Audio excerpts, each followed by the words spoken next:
अस्सलाम वालेकुम।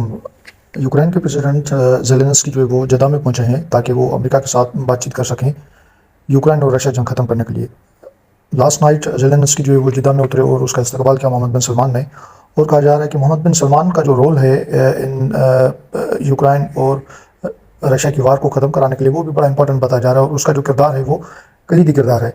अब ज़ेलेंस्की जैसे ही जिद्दा में आए तो पूरी सऊदी अरब की जो इंतज़ामिया थी उन्होंने इसको जो रिसीव किया और फिर तकरीबात जो है वो बाकायदा के तौर पर शुरू हुई और उसको बड़े एक बेहतरीन अंदाज से रिसीव किया गया। उसके बाद उसको ले जाया गया दारुल पैलेस अल इस्लाम में, जहाँ पे जो है वो तकरीबात भी हुई और बातचीत भी हुई सऊदीया और यूक्रेन के मामलों पर और उन दोनों मुल्कों के अंदर जो ताउन है उसके ऊपर।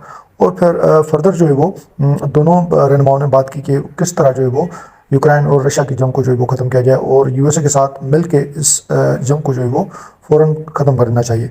अब ज़ेलेंस्की के यहाँ पे आने का मेन जो मकसद ये है कि वो पहले तो यूएसए के साथ बातचीत करे, उस बातचीत के बाद ही जाके फिर रशिया को बीच में लाए और उसको इन्फॉर्म करे कि भाई हाँ, अब जो है वो हम मेंटली विलिंग हैं यूक्रेन रशिया वार ख़त्म करने के लिए और अब आगे जो है वो बात बढ़ाई जाएगी।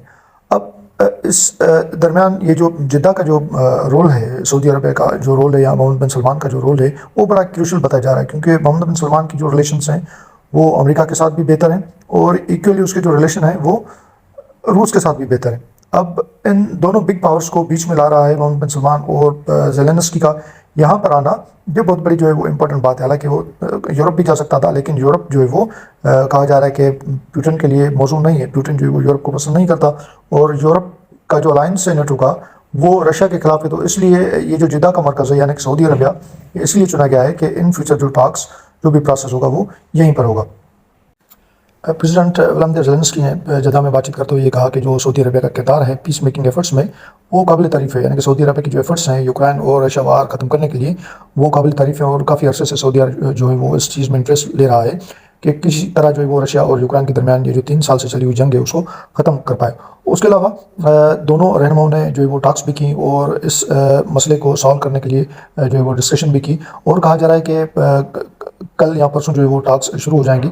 अब ये इब्तदाई मरहले में ये जो टॉक्स हैं वो शुरू हो रही हैं यूक्रेन और यूएसए के दरमियान। उसके बाद जो फाइनल टॉक्स होंगी उसमें रशिया को इन्वॉल्व किया जाएगा। अब ये जो वार है वो चल रही है 2023 से, क्योंकि फरवरी 2023 में पुतिन ने इन्वाइट किया था यूक्रेन को, तब से लेकर अब यूक्रेन और रशिया की जंग में यूएसए अपना मुफाद लेना चाहता है। अब क्या मुफाद है कि आपको पता है कि यूक्रेन के जो मिनरल रिसोर्सेज हैं, जो एरियाज हैं वो बड़े वसी हैं। अब अमेरिका की नज़र उनके ऊपर है, जबकि पुतिन जो है वो किसी भी सूरत में उन एरियाज़ को नहीं छोड़ेगा जो एरियाज़ उसने जंग के दौरान फतह किए हैं। अब मुझे लग रहा है कि कहीं ना कहीं इस जंग के अंदर जो लॉस होगा वो घूम फिर के लॉस यूक्रेन को ही बर्दाश्त करना पड़ेगा, क्योंकि ना तो यूएसए अपने मुफाद से हटेगा, ना ही रशिया वो एरियाज़ देगा जो एरियाज़ वो कवर कर चुका है ऑलरेडी। तो इस जंग के अंदर जो बिग पावर्स हैं वो तो विन विन पोजीशन में है, चाहे वो रशिया हो चाहे वो अमेरिका हो। बाकी रही बात यूक्रेन की, बीइंग एक कमज़ोर पावर, उसको एनी हाउ सरेंडर भी करना पड़ेगा और बहुत कुछ खोना भी पड़ेगा। ये जो आप समझ लें इन फ्यूचर होना ही होना है और इसी वायदे के ऊपर ही जो है वो रूस और यूक्रेन की जंग ख़त्म हो सकती है। इसके अलावा कोई और पोजीशन बन ही नहीं सकती।